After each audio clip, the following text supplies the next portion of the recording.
It's just a brief introduction to reusing pots. So if you notice, we get a lot of pots to be reused, and some we can use, some we can't. Some are too big. Some we have to be very careful with.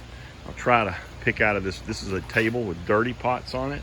And one of the things to know is that if we have a brand on the pot, we cannot use that. We cannot sell that unless the plant going in it is actually that brand. So here's a Proven Winners pot. We cannot reuse that for a new plant unless we're putting a Proven Winners plant in that. So you'll see those throughout. For instance, here's another set, Bonnie plants. Cannot use that unless we're putting a Bonnie plant into that. Now let's contrast that a little bit with something like this, which actually has a label on it, doesn't have a brand. We can peel that label off and reuse that. Our steps are pretty important.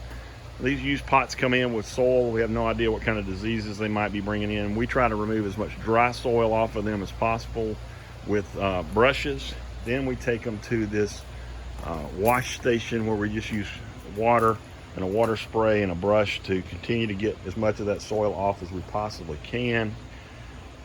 And then we put them into these sanitizing bins, which are filled with 10 gallons typically of Physan 20 solution, and they stay in there about 10 minutes and then are pulled out and put on a table to drip dry. And once they're drip dried, they go into storage over here and they are sorted by size.